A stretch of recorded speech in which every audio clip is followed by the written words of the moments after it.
বুদ্ধদেব যখন ধর্ম প্রচার করছেন তখন তিনি বিভিন্ন জায়গায় তার এই শান্তির বার্তা আপন মনে ছড়াচ্ছেন। আর ওই সময় এক দস্যু ডাকাত, যার ত্রাসে ওই এলাকার প্রত্যেকটা মানুষ কম্পিত থাকত।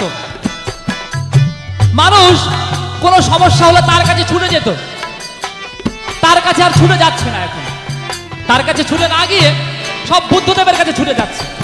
এতে তার খুব রাগ হচ্ছে যে এত মানুষ আমার কাছে আসতো আর এখন মানুষ আর আমার কাছে আসে না। তো খুব রাগে ক্ষোভে ওই দস্যু ভাবছে আজকেই সুযোগ, আজকে যখন বনের মধ্য দিয়ে একটু আসতে বাজি, আজকে যখন বনের মধ্য দিয়ে বুদ্ধদেব আসবেন, আমি আজকে বনের মধ্যে বুদ্ধদেবকে আটকাবো। আর বুদ্ধদেবকে বনের মধ্যে আটকিয়ে আমি আজকে তাকে উচিত শিক্ষা দিয়ে দেবো। হ্যাঁ, আমার এলাকায় এসে আমার উপরে খোঁজদারি করছেন। হ্যাঁ, সুন্দর করে দাঁড়িয়ে আছে বনের মধ্যে। বুদ্ধদেব শান্ত মাথায় আসছে। আস্তে আস্তে আস্তে আস্তে বুদ্ধদেব যেই সামনে এসে পড়েছে, উনি বলছেন শান্ত হও, শান্ত হও। বুদ্ধদেব একবার শুনে আবার হাঁটা শুরু করেছেন।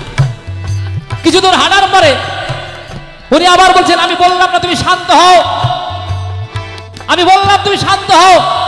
কিছুক্ষণ পরে আবার তাকিয়ে আবার হাঁটা শুরু করেছেন। এ কেমন ব্যাপার, এ কেমন ব্যাপার? হ্যাঁ, তোমাকে এত ভালো বলে সবাই, আর তোমাকে আমি বারবার শান্ত হতে বলছি, তুমি শান্ত হচ্ছ না। এবার বুদ্ধদেব দাঁড়িয়ে গিয়েছেন।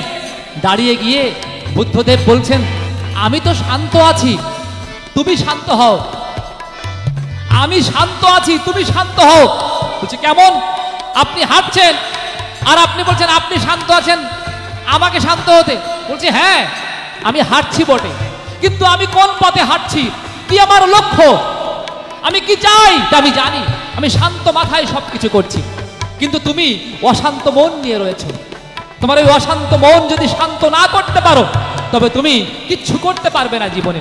তাই তুমি শান্ত হও, তুমি শান্ত মনে আমার কথা শোনো, দেখবে দেখবে তোমার খুব ভালো হবে। এমন কথা যখন বলছেন তখন সে আরো রেগে গিয়েছে যে হ্যাঁ, তুমি আমার কথা শুনছো না, ইয়া হচ্ছ না, আবার তুমি আমাকে শান্ত হতে বলছো।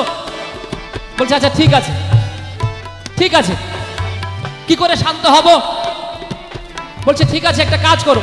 বুদ্ধদেব তার ব্যাগ থেকে একটা আপেল বের করেছেন।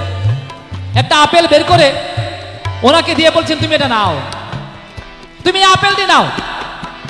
সুন্দর করে বুদ্ধদেব আপেলটি নিয়েছেন। নিয়ে তাকে যখন দিচ্ছেন উনি আর আপেলটি নিচ্ছেন না, অনেক জোরাজোরি করে আপেল নিচ্ছেন না। বলছে ঠিক আছে, আপেলটি নেবে না? আচ্ছা ঠিক আছে থাক। আচ্ছা বলো তো আপেলটি কার? বলে কেন আপনার? বলে তা আমার আপেল, আমি তো তোমাকে দিলাম। বলে আপনি দিয়েছেন কিন্তু আমি তো নিইনি, আপনি দিয়েছেন কিন্তু আমি তো নিইনি। আর তাই আপনি দিয়েছেন যেহেতু আমি নিইনি, তাই এই আপেল আপনারই থেকে গিয়েছে। বলছেন তাই তো, একই ব্যাপার। তুমি যে এতক্ষণ ধরে এত কিছু করছো, আমাকে এত গালি দিচ্ছ, এত কিছু করছো, আমিও কিন্তু ওর কিছু নিইনি। আমি শান্ত মধ্যে আমার মধ্যে যা ছিল আমার তাই আছে, তাই তোমার ওই জিনিসগুলো আমার মধ্যে প্রবেশ করেনি। ওনার মাথা ঘুরে গেল, এ কেমন কথা, এ কেমন কথা? একজন মানুষকে গালি দিলে সে গালি নেয় না? বলছে হ্যাঁ, এই তো শান্তির পথ। এমনি করে শান্তির বার্তাবরণ দিয়ে যান। যারা দেওঘর গিয়েছেন, যোশীদি স্টেশন থেকে দেওঘরে যাওয়ার পথে এখন সুন্দর রাস্তা হয়েছে। আর ঠাকুর যখন প্রথম গিয়েছিলেন তখন ঘন বন ছিল। ওই ঘন বনের মধ্যে কোন এক ঋত্বিক দাদাকে আটকেছেন।